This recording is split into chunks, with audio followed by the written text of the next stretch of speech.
ایک خاتون کو دیکھا۔ وہ کھلے بالوں کے ساتھ اپنے شہر کے کسی پارک میں بیٹھی تھی۔ اس کے بچے کھیل رہے تھے۔ وہ مجھے بہت پسند آئی۔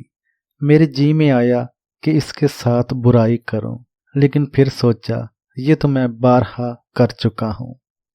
جن دوستوں نے ابھی تک اس چینل کو سبسکرائب نہیں کیا وہ جلدی سے سبسکرائب کریں اور بیل آئیکن دبا دیں۔ شکریہ۔ چلیے شروع کرتے ہیں۔ علامہ لاہوتی پر اسراری کی خوبصورت کتاب جنات کا پیدائشی دوست۔ یہ رمضان بھی کچھ عجیب رمضان تھا۔ ویسے تو ہر رمضان ہی عجیب ہوتا ہے، اس میں تو جنات ٹوٹ ہی پڑے۔ قرآن پاک سننے، سنانے، ختم قرآن کی محافل، مجالس، حفاظ کا ایک سے بڑھ کر دوسرے کو سنانا، بتانا، غلطیاں نکالنا۔ ویسے ان کی قرات میں غلطیاں نہیں ہوتی، کبھی کبھار کوئی غلطی نکل آئے تو مذائقہ نہیں۔ ایک ختم قرآن کی محفل میں 17 رمضان المبارک کو گیا۔ وہاں ایک انوکھا منظر دیکھا، جو منظر میرے دل پر ابھی بھی نقش ہے۔ منظر کیا تھا؟ ایک درمیانے طبقے کے فرد نے مجھے دعوت دی۔ بہت مالدار نہیں تھا، لیکن نہایت مفلس اور غریب بھی نہیں تھا۔ دوسرے لفظوں میں ایک سفید پوش جن نے مجھے دعوت دی۔ جب میں اس کے گھر گیا، وہاں اس نے اور بہت سے جنات کو جمع کیا ہوا تھا۔ اب ہر طرف جنات تھے اور ان میں میں اکیلا ہی انسان تھا۔ خاموشی تھی۔ اس کا بیٹا قرآن ختم کر چکا تھا اور ختم قرآن میں تمام اعمال و وتر وغیرہ ہو چکے تھے۔ بس صرف میرا ہی انتظار تھا کہ میں آخر میں دعا کراؤں اور ان سے کچھ کلمات عرض کروں۔ بس اسی کیفیت میں وہ سارے خاموش میرے منتظر تھے۔ مجھے کچھ پہنچتے ہوئے تاخیر ہو گئی، جس کی میں نے ان سے باقاعدہ معذرت کی۔ انسان گناہ کیسے کرتا ہے؟ میں نے ابتدائی کلمات کے بعد اس سارے مجمع سے ایک سوال کیا۔ آپ یہ بتائیں، انسان گناہ کیسے کرتا ہے؟ کیا اس میں کچھ جنات کا عمل دخل ہوتا ہے؟ کیا جنات اس کا ذریعہ بنتے ہیں؟ اسے بہکانے کے لیے اللہ اور اس کے رسول صلی اللہ علیہ وسلم کی محبت سے دور کرنے کے لیے کیا اس پر کوئی شیطانی حملہ کرتا ہے؟ تو مجھ سے کہنے لگے 100% ایسا ہوتا ہے، اور 100% ایسا ہونے کے 100% چانس ہیں۔ ان میں سے ایک جن کھڑا ہوا کہنے لگا، میں وہ جن ہوں جو خالص دھوئیں سے بنا ہوں۔ تو میں نے ان سے پوچھا کہ تم آگ سے نہیں بنے؟ کہا، آگ جب بالکل جل جاتی ہے تو وہ ایک کالے دھوئیں کی شکل اختیار کر لیتی ہے، اور دھوئیں سے بنے ہوئے جنات بہت زیادہ ہیں، لیکن آگ سے بنے ہوئے جنات سے بہت کم ہیں، اور دھوئیں سے بنے ہوئے جنات ایک حد تک بہت خطرناک ہوتے ہیں۔ وہ اگر خیر کی طرف جائیں تو ان سے زیادہ خیر کی طرف کوئی جا نہیں سکتا، اور اگر وہ شر کی طرف جائیں تو ان سے بڑا کوئی شریر، شرارتی، بدمعاش، کمینہ، خبیث شاید کوئی ہو نہ سکے۔ پھر اس نے سر جھکایا اور ایک دور بیٹھے بوڑھے جن کی طرف توجہ اور انگلی کر کے اشارہ کیا کہ مجھے تو اس ہستی نے خیر اور نیکی کی طرف متوجہ کیا ہے، ورنہ تو میرے دن رات ایسے گزرتے تھے کہ میں لوگوں کو مسلسل تکالیف دیتا تھا، اور لوگوں کو مسلسل تکلیف دینا میرا بہترین مشغلہ تھا، اور میں نے اس کو اپنی زندگی کا مقصد بنایا ہوا تھا، اور میں اپنی اس زندگی پر مطمئن تھا۔ دن رات لوگوں کو تنگ کرنا، پریشان کرنا، اور لوگوں کے جسموں میں بیماریاں، تکالیف، دکھ، گناہ، الجھنیں، پریشانیاں، ناکامیاں منتقل کرنا میری زندگی کے دن رات کا یہی مشغلہ تھا، اور میں اپنے اس مشغلے پر مطمئن تھا۔ پھر خاص بات جو دھوئیں سے بنے جنات کی ہوتی ہے وہ یہ ہے کہ دھوئیں سے بنے ہوئے جنات بہت خطرناک ہوتے ہیں۔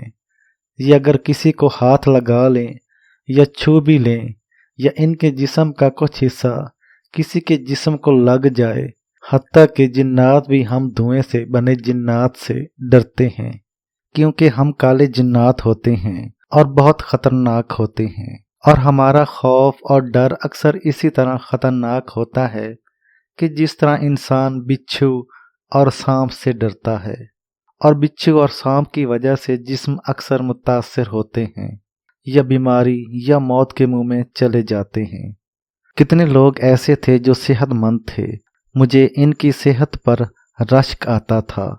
ایک شخص کو میں نے پہاڑوں پر سے دیکھا کہ اپنے چھوٹے سے کھیت میں فصل بو رہا تھا۔ وہ بہت صحت مند تھا، عمر کوئی اس کی 40-42 سال ہوگی۔ میرے جی میں آیا کیوں نہ اسے تکلیف اور بیماریوں میں مبتلا کروں۔ بس میں اس کے قریب گیا اور جا کر میں نے اپنا ہاتھ اس کے سر سے لے کر پیٹھ تک تھپ تھپایا۔ اسے بظاہر کچھ محسوس نہیں ہوا۔ میں اپنا کام کر کے چلا گیا۔ اسی وقت اس کے جسم میں بے چینی، پریشانی، اکڑاہٹ اور گھبراہٹ شروع ہو گئی۔ وہ کام کرتا رہا لیکن بڑی مشکل سے۔ اس نے اپنا کام مکمل کیا، گھر گیا تو ہائے ہائے کرتا بستر پر لیٹ گیا۔ بظاہر بخار ہو گیا اور بخار کئی ہفتے رہا۔ بہت علاج معالجے کرائے، علاج معالجے سے بخار ٹوٹ جاتا لیکن پھر ہو جاتا۔ کسی نے کہا کسی پیر اور بابے کو دکھائیں۔ پیر اور بابے کے پاس لے گئے۔ انہوں نے کچھ تعویذ پہننے اور کچھ پینے کے لیے دیے۔ ان کے تعویذوں کا اثر یہ ہوا کہ یہ کالی چیزیں جو اس کے ساتھ تھیں وہ ساری کی ساری دور ہو گئیں، لیکن مریض نے اس بابے اور پیر کی بات کو 100% نہیں مانا اور پھر اسی مرض میں مبتلا ہو گیا۔ پھر کسی اور عامل کے پاس گیا، لیکن اس کا علاج کارگر نہیں تھا۔ وہ صرف مال، دولت اور پیسے بنانے والا تھا۔ اس سے کوئی فائدہ نہیں ہوا، حتیٰ کہ آہستہ آہستہ یہ شخص کمزور ہوتا چلا گیا اور ہڈیوں کا ڈھانچہ بنتا گیا۔ میں کبھی کبھی اس کے گھر کے قریب سے گزرتا تھا تو مجھے خوشی ہوتی تھی۔ آج احساس ہوتا ہے کہ کسی کو تکلیف دے کر خوشی کیوں ہوتی ہے۔ کیا میں بچھو تھا؟ کیونکہ بچھو کو ڈس کر خوشی نہیں ہوتی، سانپ کو ڈس کر مزہ نہیں آتا، بلکہ اس کے ڈسنے سے لوگ صحت مند قبروں میں چلے جاتے ہیں۔ آخر مجھے اس کا احساس بعد میں کیوں ہوا؟ اب تو خیر میں سوچ کر پریشان ہوتا ہوں۔ میں اس شخص کو دیکھتا رہا، وہ ہڈیوں کا ڈھانچہ بن چکا تھا۔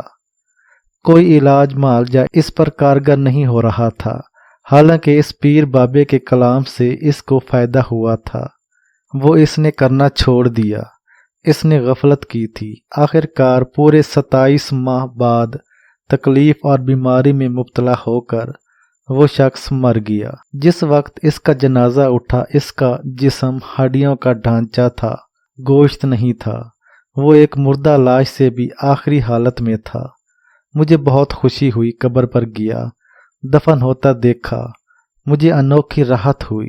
ایک اور واقعہ سنانے لگا، کہنے لگا کہ میں ایک جگہ جا رہا تھا، ایک خاتون کو دیکھا، وہ کھلے بالوں کے ساتھ اپنے شہر کے کسی پارک میں بیٹھی تھی۔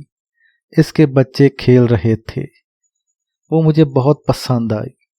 میرے جی میں آیا کہ اس کے ساتھ برائی کروں، لیکن پھر سوچا یہ تو میں بارہا کر چکا ہوں، اس کو میں کسی اور طرح پریشان کروں، اس کو تنگ کروں۔ بس میں نے اس کے کھلے بالوں پر ہلکا سا ہاتھ پھیرا اور چلا گیا۔